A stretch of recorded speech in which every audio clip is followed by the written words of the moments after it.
Prende, conecto, se prende acá atrás. Después, este es tiempo expiratorio, tiempo de pausa, tiempo inspiratorio, presión de insuflación, presión de exuflación. Acá va a medir pico flujo tosido, que es pico flujo exuflado en realidad, y acá el volumen. Me voy a menú, me voy a ajuste, enter, y bajo y veo los modos. Este es automático. En el automático yo seteo cuántos segundos le insuflo, cuántos segundos le exuflo, si quiero una pausa, y aparte le pongo todos las presiones que quiero.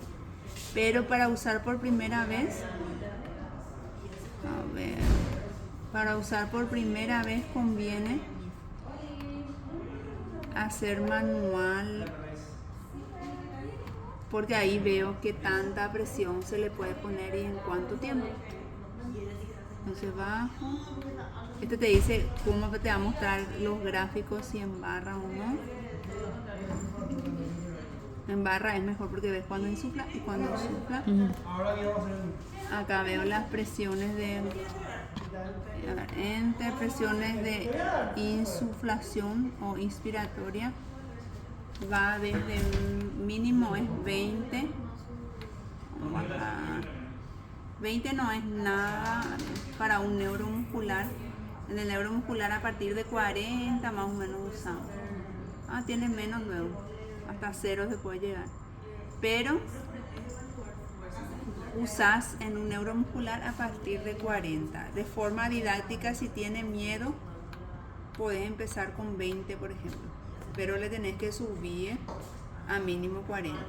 Estamos hablando de gente con debilidad muscular. ¿Sí? Si van a probar entre ustedes, pueden probar entre 20, a partir de 20, ¿sí? O 10 incluso, pero es bajito.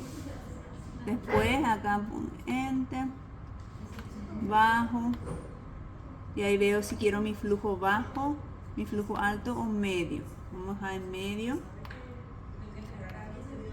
Presión de exuflación va a ser cuando exufla, es decir, como el aspirador, que es una presión negativa y que chupa el aire, el catarro, ¿sí? Y eso va a suplir a la fase expiratoria de la tos. Oscilación, si quiero, cuando, por ejemplo, cuando sale el aire, que vibre también. ¿Está? Generalmente no se usa si yo quiero simular la tos. Directamente en la tos nosotros no tosemos vibrando. Entonces hago directo, insuflo, exuflo. Pero si hay algunos catarritos o salivitas pequeñas, puedo hacer oscilación, ¿sí? Y ahí te dice si quieres tu oscilación. Si quieres tu oscilación en inspiración o en expiración o en ambos, ¿sí? Vamos a poner primero sí. Y ahí está. Vamos a menú. Manual 40-40. Entonces prendo acá. Start, stop. Este es para mostrar nomás. Tiene que tener ahí está, un filtro. La tubuladura es larga, se conecta a una máscara nasobucal, la cánula de traqueostomía o al tubo